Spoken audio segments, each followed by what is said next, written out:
just feel free to maybe just watch the slides. But yeah, so that's let me just get right into our today's sessions, and we're going to be talking about containers and Kubernetes, and I'm also going to be touching a bit on virtual machines. And yeah, I hope you guys get to learn something from these presentations. Yeah, let's get started. Let me know when you guys can see my slides. My check.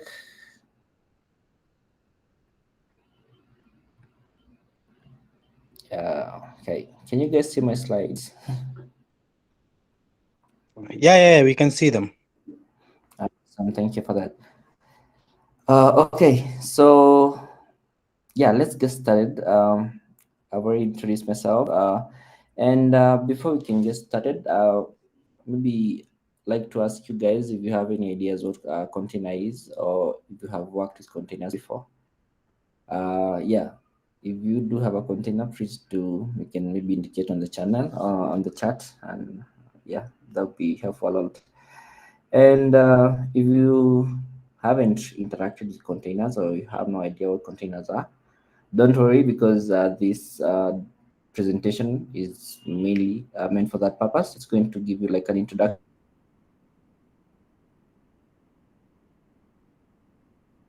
to containers, VMs, and Kubernetes. So at least at the end of this presentation of this session, you at least have knowledge of what containers and how they come in into infrastructure when you're deploying on applications. So to get started, let's first of all start with the question: what are containers? And to answer these questions, simply a container is a way or a technology that allows you to package and be able to deploy your software, right? But these definitions, as you can see, I have highlighted a couple of words here, and that is a way to package and deploy application. So as you've already, if you're a developer or you have experience developing applications, so there are a couple of stages that the application goes through. So there is where you have the design phase, where you come up with the design of the applications, gather the requirements, and then there's the construction phase, where you get to the build application, or the development stage, where you actually get to build the actual applications. So when you build an applications, you want this, you will want to distribute these applications, and one way of doing this is actually trying compiling applications in form of binary and storing it in a registry somewhere or a repository somewhere, and making that application accessible to everyone who has the link, and they can be able to deploy. The other way to do that, you could also like package in a zip file and probably like copy this software in different maybe virtual machines or somewhere else, and that can be another way of distributing up like your software. But in modern days, I don't think there's anyone who does that anymore, like copy zip files from one server to another. And that's where containers come in. So a container is a lightweight way of packaging your application and be able to deploy it where users can be able to access it, right? But this definition doesn't say much about what containers are, right? If you're curious like me, I think you really want to understand deeply what really these things happen, or what happens. And for us to be able to understand this, we have to understand another technology known as virtualization, right? And to understand virtualization, we have to start with a definition. And this is just another technology, same as containers. But what this technology allows us to do is be able to virtualize our hardware and software, right? So if you have a PC or a machine on your maybe on your desk that you're using maybe to stream to attend this session, that computer has some hardware on it. This could be a camera. This could be also like be the CPU, the memory. These are also like count as hardware, and also the processor also counts as a hardware. So what virtualization allows you, these technologies allows you to be able to virtualize it. And by the time virtual, when I mean virtual is it's if I want to define this term virtual, I think it's more of like something that you get to see but you don't get to touch. but you know it's there, but you can see it's there, but you don't know, you can't really touch it. So I think that's like a best definition when it comes to virtual. So there's virtual meeting and physical meeting. The same way you have like virtual meeting. There's also like a physical meeting where you have to go and get in an office and have the meeting, and then this way you get to join with using maybe another medium like Google Meets, or yeah, that's like virtual. So in software, we have like there's a way you can virtualize hardware in a way that you appear like you can have like more memory. There's something that we call like virtual memory, where you appear you have to have like more memory than you actually have. For instance, if you have like an application on your PC that is maybe a few gigabytes, and maybe you have few RAM, a few gigabytes of RAM, you can be able to run that application on that processor, because what happens is the processor has a mechanism to allow you to use virtual memory. So this is the same technology that is being used by virtualization here, where you're able to use virtualize a hardware such as CPU, RAM, and other like components of an operating system, and be able to use them. Yeah, so this is just a simple definition of virtualization. And to better understand virtualization, there are different types of virtualization. And the first type of virtualization we're going to be looking at today is the hypervisor based virtualization. And in this category, we have like two hypervisors. There are one that is for user friendly, or user friendly, and this is the hosted hypervisor. This is which you can download. I'm very sure, like if you have worked with VMs before, you're probably familiar with VirtualBox, which allows you to be able to have different operating system within the host operating, which allows you to have like be able to have another operating system within your own operating system. And I don't know whether that makes sense. But ideally, what happens is you download this software called VirtualBox, and you have to clone like an operating system and run it through that VirtualBox. So you can be on a MacBook, which is your host's operating system, and be able to also like run like a Windows machine using the a VirtualBox. So a VirtualBox is a sort of a hypervisor, and is like a hosted hypervisor.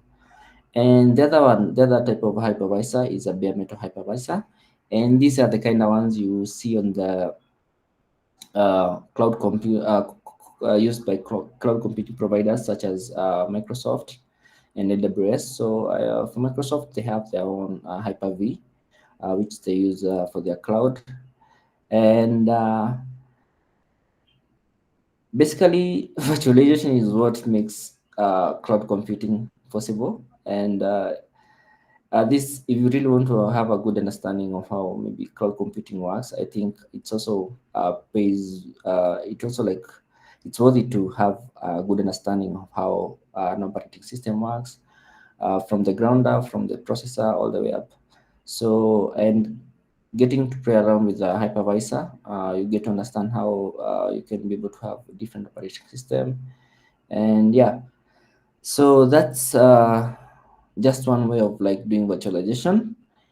And the next one that we're going to do is going to do with what we looked at the beginning of the session, which are containers, and which was the main focus of the today. So we have like the OS level virtualization, and what this means is the same way we can install like VirtualBox and be able to like run like multiple instances, different like instances, a different operating system on our host machine on our PC. Is the same way we could use like an OS virtualization to be able to run like other instances of an operating system within our PC. So in this case, in this category, we have like Docker engine, which allow us to be able to spin up containers, build containers, and be able to run them within our machines. And yeah, this is really it about when it comes to virtualization. I won't go deeper into Docker because I think previously had a session on how Docker works. And going to the next slide here, where we have like just a diagram that shows you how like virtualization works. On top of this, just like a high level diagram of how virtualization works. So you have like the server itself, and then you have the server. So this is the like host server at the bottom level, which I call the box. Yeah, because like it's like a virtual box. Not a virtual box, like a virtual private server. We term it as a box in ops. So this can be like you can think of it this like your PC. So you have a PC running maybe Mac OS, and then what you do is install like hypervisor. So the hypervisor allows you to be able to virtualize the hardware like provided by the box, such that you have like two operating system, but in one box. Like so here you have like operating system A, and we also have like another operating system B here. So this operating system can host like different applications, and can also like provide like different runtimes from different applications. This could be built in Java, this could be built in C++ or whatever language. And yeah, they could have like be running different type of applications. So this is basically how this look like when you install like something like such as VirtualBox. And as we're going to look into, this comes with some benefits as, when you're using VirtualBox, virtualization rather. And here's just some of the benefits of using virtualization. And one key benefit is that it makes like works easy for ops operation people when they're setting up infrastructure. Because imagine you have like a few boxes, you can be able to actually host a number of operating system and even a number of applications using just a few servers. So that's just like one a benefit of using virtualization. The other one is like it's easier to maintain, because since the number of servers you're dealing with, it's low. You don't have like many servers you're maintaining, because traditionally you would have like one box or one server running like an or application. So you find like the utilization, CPU utilization or memory utilization is not efficient, and maintaining such servers, it was hectic. So uh, with virtualization, when it comes to like the maintenance overhead, it becomes lower. And the other one is the efficient use of hardware. As I just mentioned, when you're using virtualization, you're just running a layer on top of the box that allows you to be able to virtualize like things such as the hardware, such things as processor, and and also the memory. So with this, you can able to like have a few machines that are being used to the not to the limit, but the utilization is high. You're not wasting any resources such as CPU and memory, right? So that's like an efficient use of your hardware. This is this is just another benefit of having virtualization. And lastly, but not least, we have like virtualization is one of the technologies that allow us to be able to have like cloud platforms. And yeah, these are just with one of the just invention that allows us to be able to even move to containers. Yeah, so that's just it when it comes to virtualization. And virtualization and containers is not like they're competing, but I think one improve on one another, but you can still use like you can they use you can use both, or most of the time they use both of them, like one with the other. So it's not like you have to like do away with one and just use one. So you can combine like both technologies to have both the best world. And in this architecture here, what we have here is like we have like now the box server at the bottom level, at the bottom layer. And now we have the host or operating system. This could be like maybe if you're running Mac, as I'm doing right now. So you could have like an hypervisor running on top of that. So this hypervisor will allow you to have like guest operating system. And in these guest operating systems, you could actually install like individual Docker on those uh, the guest operating system. And what do you call it? And you could actually run containers on those container or your workload on those like guest operating system using like Docker, so which will allow you to run containers. Yeah, so here we have like the Docker engine, which is what allows us to be able to create like containers. And basically, as you can see from here, a container is like a slim version of what a VM is, because if you see here, this three layer, there is the guest operating system, and these are like the libraries and the system libraries. These are just like the system libraries, and now you have your application libraries, a dependency. So this is what like you get if you're using like a VM to deploy your workload. But in the case of a containers, like you see that container is a bit lightweight. It's more of like a lightweight virtual machines, because what container does is just eliminate the guest operating system. Yeah. So what you get when you're dealing with containers, you only get the system libraries that you need and dependencies, and now your application binary running on within that container. So this makes the containers easy to use. And if you've ever like maybe done a deployment using these two technology, you find out that the time that it takes to spin up a VM, because for a VM you have to like pull it, spin it up, do like some installation, like do some system upgrade. And because of this, like the guest operating system layer, it kind of makes it heavy, and it takes a lot of time for you to do this, maybe it has in a pipeline on a build server to like be able to like spin this or somewhere on a, what do you call it, on a cloud platform. So it takes a lot of time. So I wouldn't little advise to use this technology. But as for containers, if you've used Docker before in a CI/CD, it takes less time to like build, because it's not bloated. A container is not bloated as a virtual machine. So a container is a bit lightweight as compared to a virtual machines. And these are just some of the differences that makes containering, because uh, the other thing is that containers are portable, the portability. And yeah, you can, yeah, for containers, what you do is just build once, and you can run it as long as you have like a Docker engine somewhere. You can just pull this image and run it, and it just like run like flawlessly, regardless of whether you're running this on this image was built on Mac or Linux. As long as you package the application in a container, then the deployment or running this application and maintenance becomes easy. The other aspect is isolations. As you can see, the virtual machine here is kind of bloated because it has like the other an extra layers compared to the container.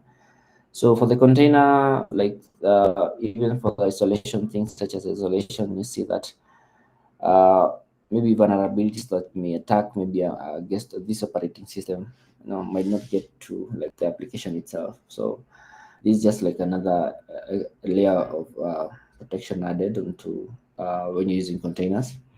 But this is not just to say that containers are not vulnerable to uh, attacks or exploits. So there are all those practices that you can also apply to containers, such as using distroless. These are like kind of stripped down version of Docker images. So you have like those Docker images they are kind of big, and they can have like system libraries that you really don't require that are not being used by your applications. But like distroless, the ones like provided by Google, you can have like a Java like distroless image that you can use. But this will only have like those dependencies that you need for your application to run correctly. So you don't need like so what you find with this, the one of the benefit that comes with this stripped down version of like containers is that you have like what do you call it, the the attack surface is kind of reduced, because you have like one less layer that can get attacked. So this is just another benefit that comes when using containers. And it also like make the development works easy, because uh, imagine a scenario where you have to like spin up a virtual machine and do the configuration yourself. But in a case of a container, you can actually pull a container and have multiple containers running within your dev environment, using other tools such as Docker Compose. you can easily set up like simple like work environment and get your build running easy and quick as compared to like using a VM, right? And I think I would like to conclude there when it comes to like the benefits of this, and I'd like to challenge you to maybe like learn more about containers and virtual machines. It's actually intriguing how this technology works, and if you are curious mind, I think this will serve you good and would be a good way to learn. Yes, so that's it about virtual machines. And the next thing I'd like to talk about is now the relationship between the containers, the virtual machines, and the Kubernetes now. And we mentioned earlier that when you have like many containers, you want to deploy like many number of containers, or your application is divided into like into divided like into simpler services. You might want to use like you might find like you're faced with a problem where you want to manage these containers properly. So things such as how these containers are discovering one another, or these services are discovering one another, how these containers are communicating outside your infrastructure. You also want to manage how these containers are get restarted and get shut down, or how they can get scaled up. So to do that, I think one of the technology that comes in handy and that also like uses virtualization of VMs underneath is Kubernetes. And Kubernetes is an orchestrator. And just to give an analogy of what an orchestrator is, if you ever like seen those orchestras where you have like different instrumentalists, and there's that one guy at the center of them all trying to coordinate how the violinist and the drum, or the particle the people on the strings and the horns, they're trying to coordinate all these people to have like harmony. And that's what exactly like Kubernetes do. It's an orchestrator. It's trying to orchestrate all this number of containers to run all at once. Yeah, that's just like a high level definition of what Kubernetes does. It just helps you to be able to manage your containers better, and it makes it actually easier to manage a number of containers. It provides you with like a framework or other like APIs to be able to push your configuration to this Kubernetes. And what it does is just like takes this Kubernetes, your configuration or your desired state, and it tries to keep this the desired state, the status quo, or rather, it tries to maintain that. So that's it with that's just like another way of like that's what Kubernetes allows you to do. The other thing is it provides you the infrastructure to deploy your workload. So I mentioned you want to as a best practice nowadays, you want to make sure that all your workload is containerized. But this is not always the case. There are those applications that requires you to run them on a actual server or a VM, and there are those actual the applications that are light.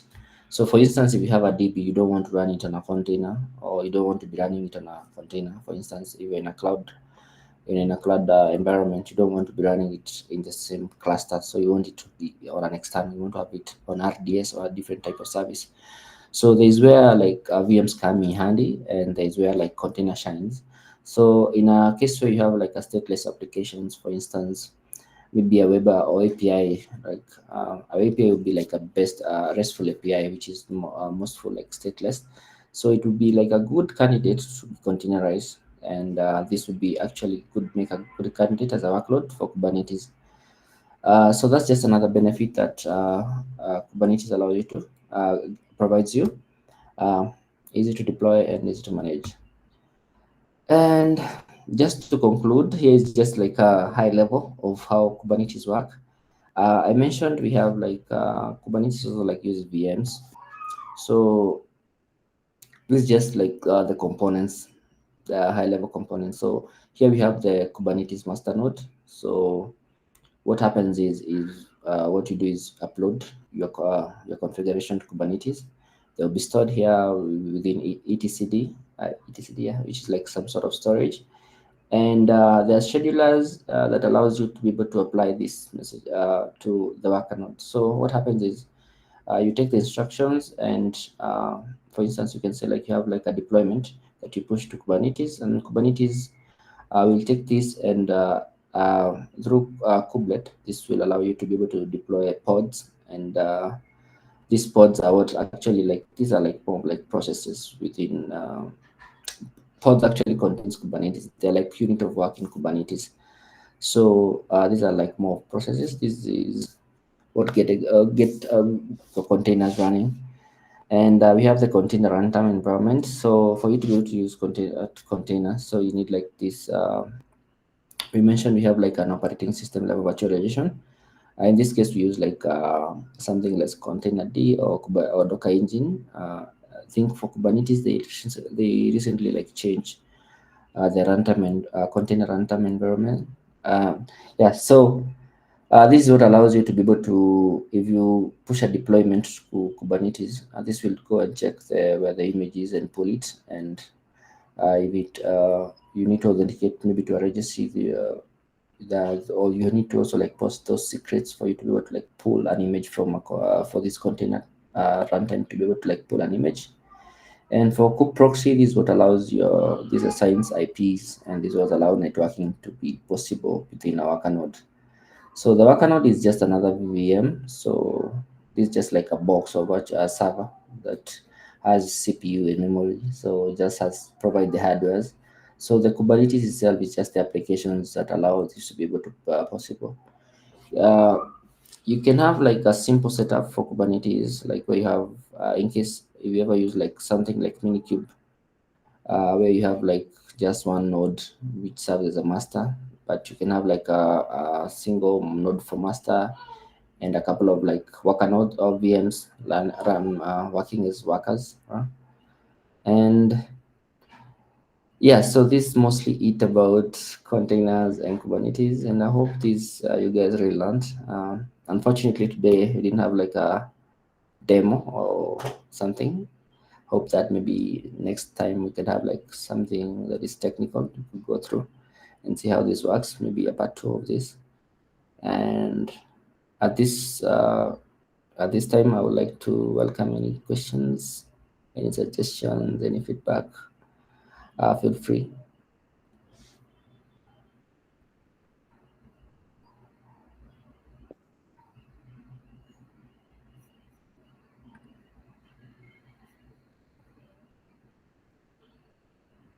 Yes, Ian.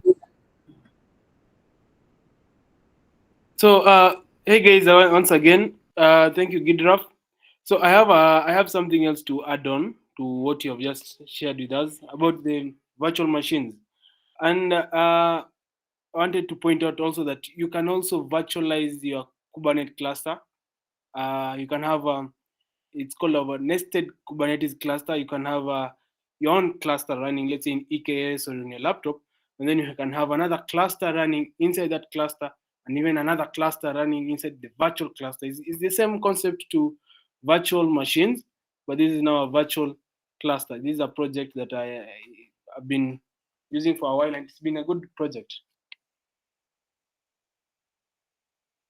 Yeah, awesome, awesome.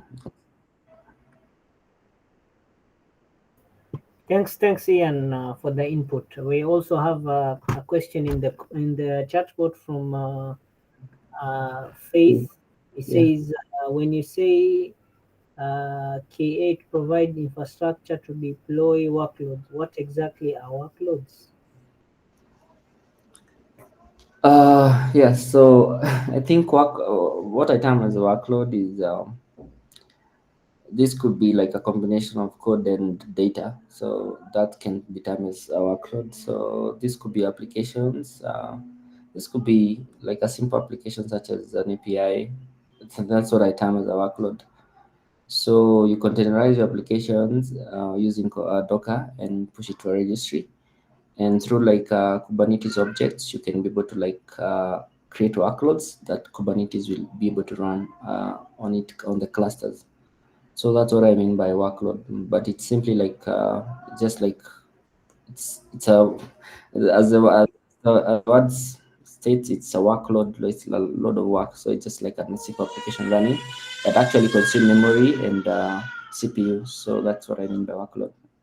I really hope I have answered your question, Faith.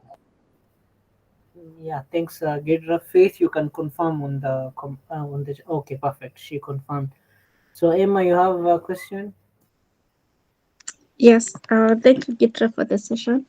So my question is like, is it possible to use, not possible, like, is it right to use like Docker containers as a virtual box because as a like a virtual machine? Because like recently, I have like a Docker image, like Ubuntu 20.04 image, and so in that container, like I'm using it as like a virtual machine where I can install like anything that I can install in my like local machine. But one of the challenges I encountered recently was it was impossible for me to install like MySQL. And one of the errors was something to do with systemd. So my question is, can you use like Docker containers as like a virtual machine?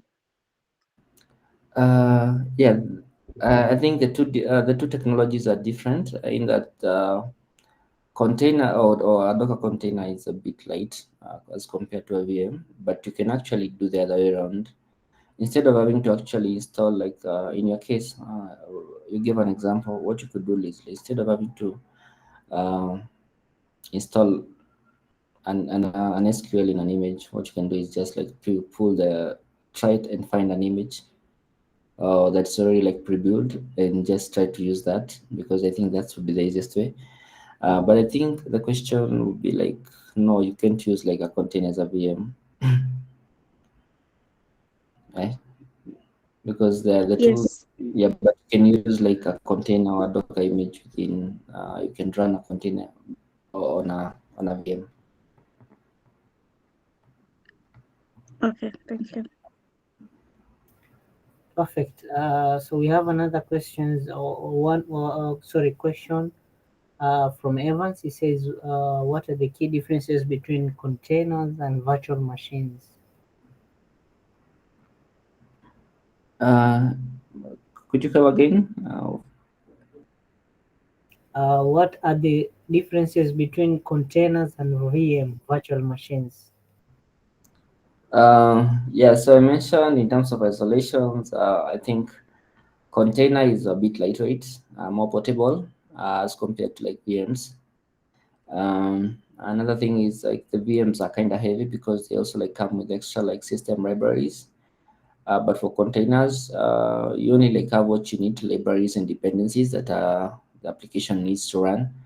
I think those are like the key major differences when it comes to containers, and also the other thing is the type of virtualization that happens. So for virtual machines, they use is it Hypervisor based virtualization, and for containers they use like some sort of like OS level like based virtualizations, so which are kind of different like technologies. So those are like the major differences when it comes to like containers and virtual machines. Really hope I've answered your question. Amazing. Yeah, Evans can confirm by just saying hi. Yes. Another. I think Mark. Mark, go on. Thank you. Gidraff, thanks for the session. Very informative, and we've learned a lot. I have this question, and containers, when you talk about containers, yes, it's very good, and it's good for deploying workloads, and we talk about Kubernetes, and then you come and then you say Kubernetes is an orchestration, is used for orchestration. Now, would you say that there is any space for Kubernetes in a startup? Because first of all, before you start orchestrating, you need to have a ton of users for your application. You need to have traffic coming in, because you won't containerize, you won't need an orchestrator for like something that has one user or anything. So would you say that there's space for Kubernetes in a startup, one that's just started and they have this application and they don't even have 10 users or anything like that? So is there room for Kubernetes in startups?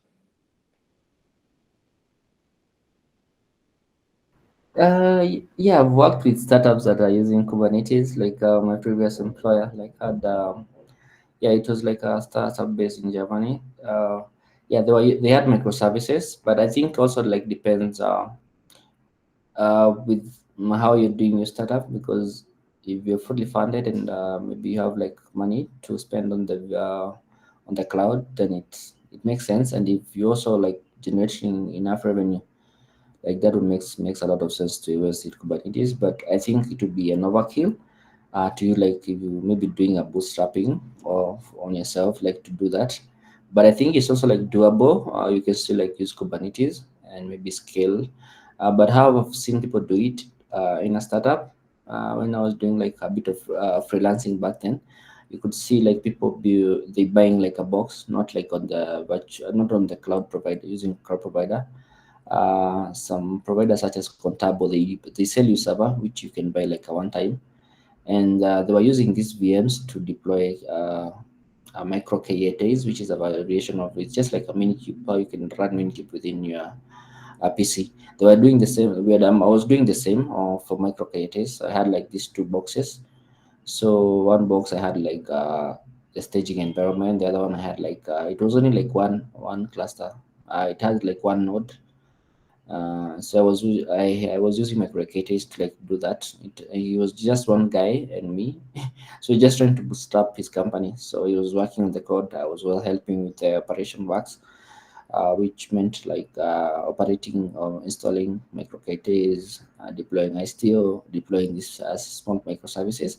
Yes, it's doable. You could also like do it cheap, and it also I think Kubernetes has like space for in a startup, because uh, even the boxes themselves are a bit expensive. So I think it's just like, yeah, it's doable. We just keep the answers short. I hope I've Okay, answered thank you. Max. Awesome. Yes. I see. Consider situation of And Microsoft. Gidraff, can I add another question? Yeah, there's Steve asking, consider situation of a microservice where each engineer has his or her microservice written in different language. How will this be deployed in Kubernetes?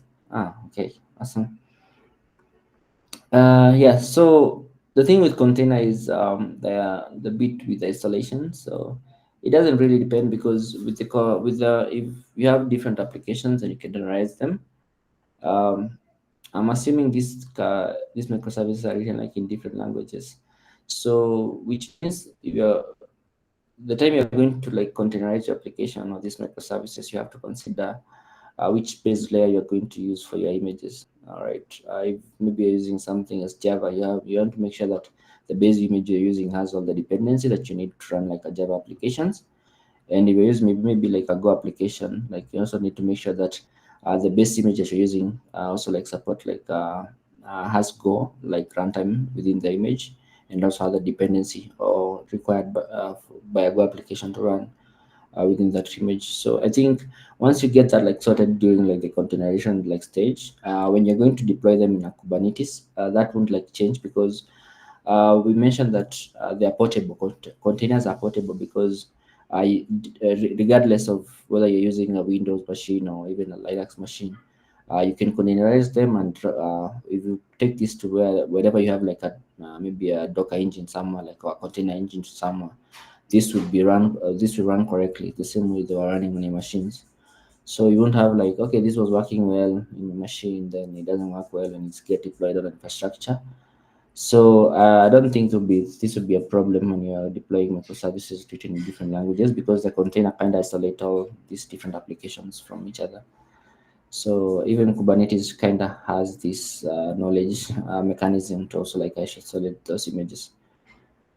This is the same capabilities if you want to try this like locally on your machine. So what you can do is like have like different applications or different containers, right, running locally on your machine. But you may have to make sure they have like different ports for them to work. So that's like another way you could do this and see how it works like locally. That would be like a really nice demo to try.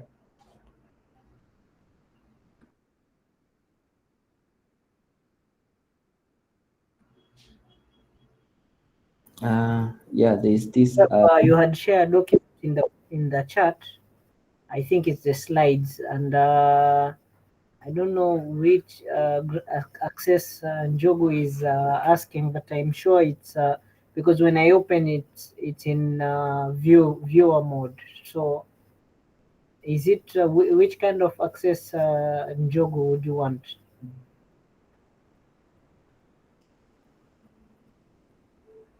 There is another question, sorry, from Alan also. In the meantime, he says, how do I go about troubleshooting crash, look back of error? I think you've seen it in the chat, yeah? I've seen the. Are you asking the way to go about it, how to solve it, or are you asking how to troubleshoot it? Because I think the best way to go this, I think the vast usage of Kubernetes, I think, is like a common error when you're starting all these Kubernetes, and I think there are a lot of answers out there on how to fix this. But So this maybe, is, but this is yes, just maybe you yeah, can just reach out in the group. You can yeah, help him. yeah. If you do have like an issue or you want like a session or way to maybe to go this, I think I can assist you with some resources. I help with that. Perfect. Alan, if you're in the group or social media groups, WhatsApp, you can send your question, your issue, then we can be able to sort it out. Let me share also the slide, the links to our group.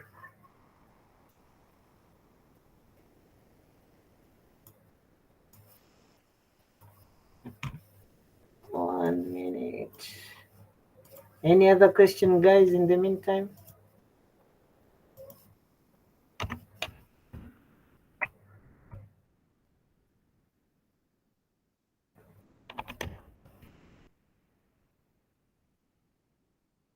I think everyone is satisfied.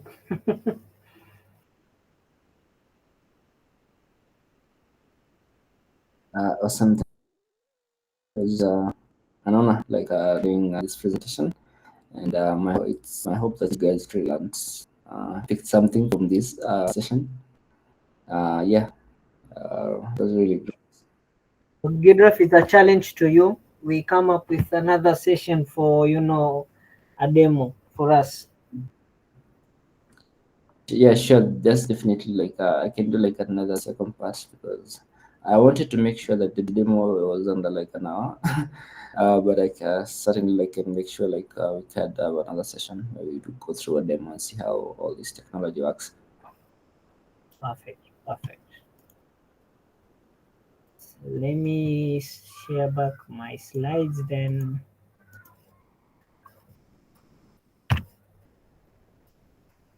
So I hope you guys can see. I would really first, take this opportunity to really appreciate everyone of us who has joined in the meeting, in this online meeting. It's a pleasure to host you, all of you, in this it's a great support for us, and we are really, learning a lot together. So first, I would really appreciate everyone who's joined. Second, I would really appreciate Gidraff Kamande for his great, amazing, session and willingness to, provide and facilitate on these sessions. So I would just like to, for those who don't know and they're new on this community, I just want to have like a brief introduction about us.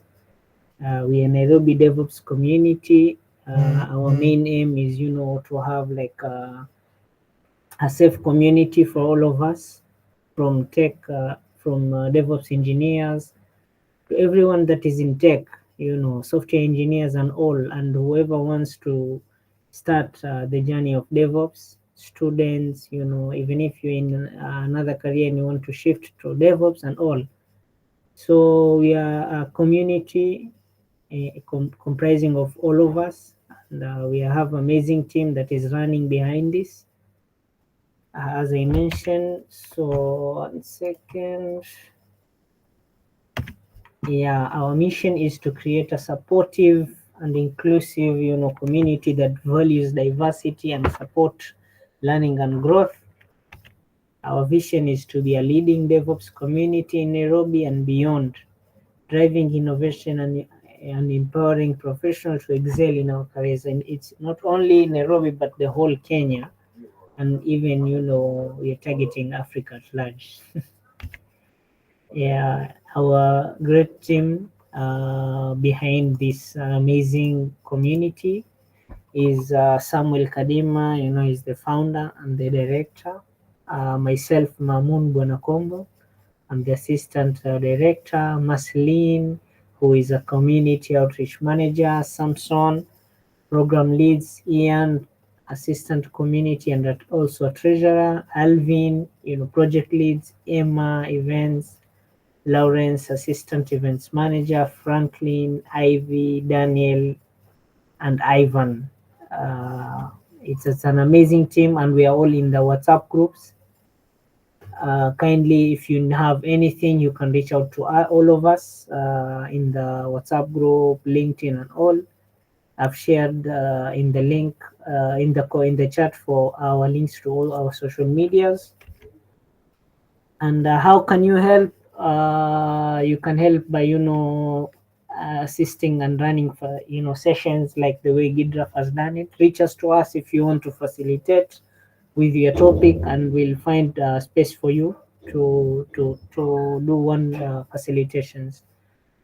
And you can also connect us with professionals, DevOps engineers, and even prominent these guys from tech. We can always would like to connect to everyone, create a big community for all of us. You can help us in giving feedback in our chats and in our social medias.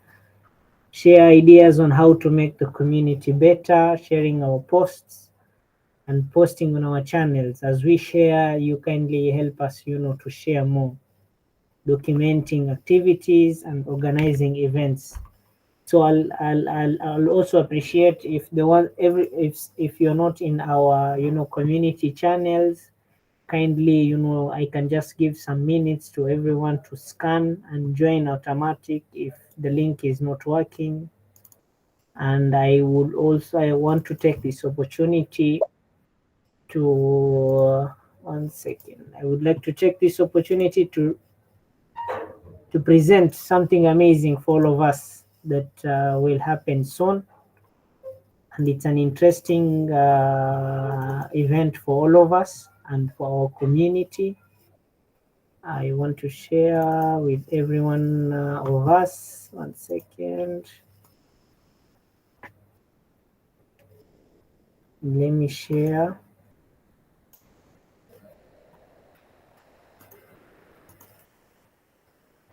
I hope you guys can see my screen. Yes. Yes, amazing. So this is our big event of the year. It's called Nairobi DevOps Summit. I don't want people to miss this out.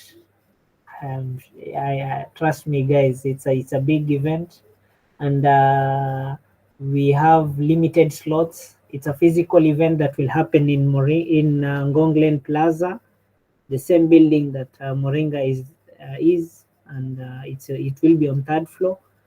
I will be sharing the link, the RSVP link. We have limited slots, and what I would say is that a lot of people have registered currently. In few weeks, we'll close the registration slots. So kindly, if you've not registered RSVP, you do not want to miss this. And yes, I think thanks for everyone who joined. We'll have also some few sessions before this, so we'll share in our social medias the post for other sessions that will handle by next week and the other before this summit. So welcome all, and thanks for joining for today. And I'll excuse everyone if they want to leave on their own pace. We are still online in case you have any question on this event. And if you want to also partner with us, you can always, partner with us. We are open. Reach us to any one of us in the group, and we'll be able to, find something for us. Thanks a lot. Welcome, guys. Have a good night and sweet dreams.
For those who are joining now, I think our session has ended.